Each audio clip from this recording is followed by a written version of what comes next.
Assalamualaikum warahmatullahi wabarakatuh. Saya di sini akan menyampaikan materi mengenai akondroplasia.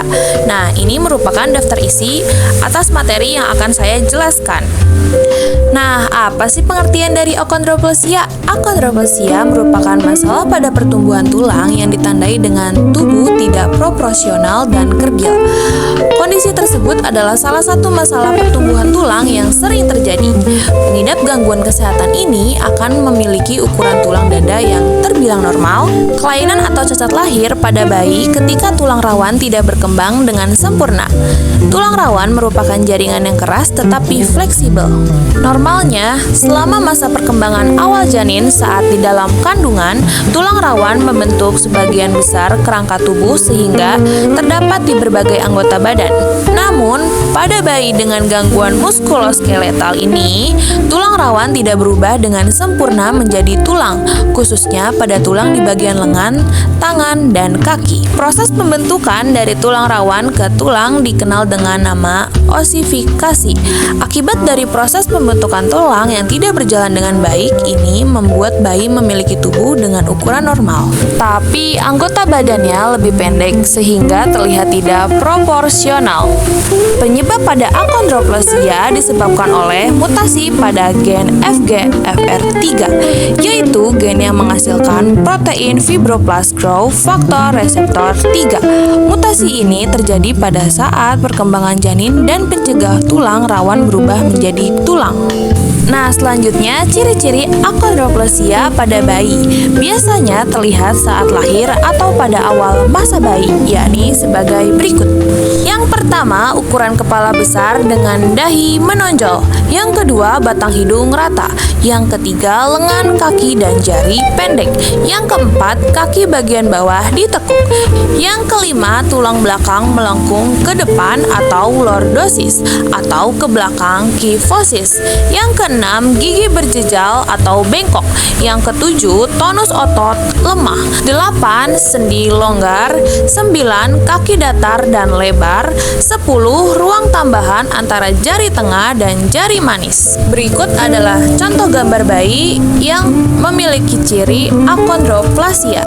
Rata-rata tinggi pada penderita akondroplasia biasanya cowok tingginya 131 cm, sedangkan perempuan tingginya 123 cm.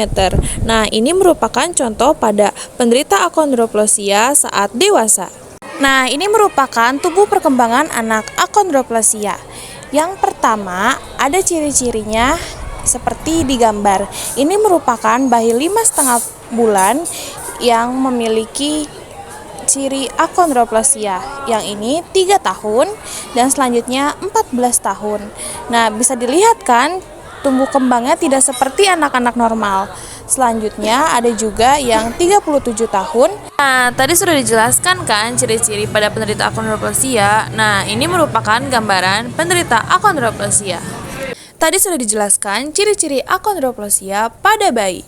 Selanjutnya kita akan menjelaskan gejala akondroplasia, gejala jangka panjang yang mungkin terlihat, yaitu sakit punggung dan kaki, masalah pernapasan atau apnea, kegemukan, infeksi telinga berulang, tulang belakang melengkung, kaki bengkok, kelebihan cairan dalam otak atau hidrosefalus, yang terakhir apnea tidur obstruktif. Selanjutnya, cara menangani atau pengobatan akondroplasia. Yang pertama, medical check-up rutin bertujuan untuk memantau pertumbuhan tubuh pasien.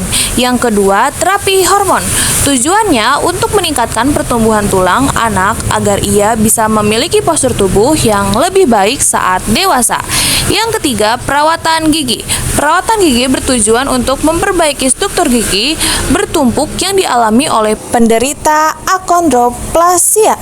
Yang kelima, obat anti radang dapat diberikan untuk mengobati penderita akondroplasia yang juga mengalami gangguan sendi. Dan yang terakhir adalah operasi. Pencegahan akondroplasia. Saat ini belum ada cara yang pasti untuk mencegah akondroplasia. Akondroplasia adalah kelainan pertumbuhan tulang yang disebabkan oleh mutasi genetik. Jika Anda atau keluarga Anda memiliki riwayat akondroplasia, Anda dapat berkonsultasi dengan dokter dan ahli genetika. Konsultasi ini dapat membantu Anda mengetahui resiko pewarisan akondroplasia kepada anak. Walau belum ada cara pencegahannya, namun dengan berkonsultasi oleh dokter bisa menjadi salah satu alternatif pencegahan. Konsultasi sebagai berikut. Yang pertama, menjaga berat badan dan mengonsumsi makanan sehat. Yang kedua, memperbaiki masalah gigi. Yang ketiga, mengobati infeksi telinga.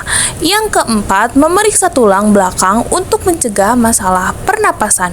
Yang kelima, melakukan terapi hormon untuk membantu meningkatkan pertumbuhan tulang. Yang keenam, mengonsumsi obat-obatan seperti antibiotik atau anti radang. Dan yang terakhir, melakukan operasi untuk meringankan gejala atau mengatasi komplikasi. Resiko akondroplasia.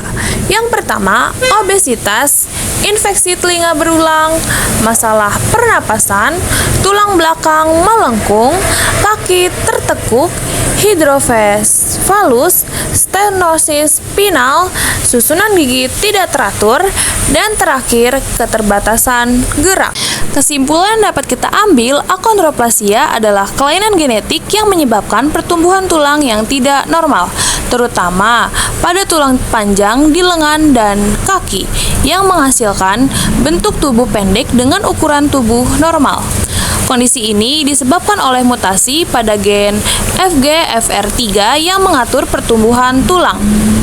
Penderita akondroplasia biasanya memiliki tinggi badan yang lebih rendah dari rata-rata, dengan ciri khas seperti dahi menonjol, tangan dan kaki yang lebih besar, serta perawakan yang pendek.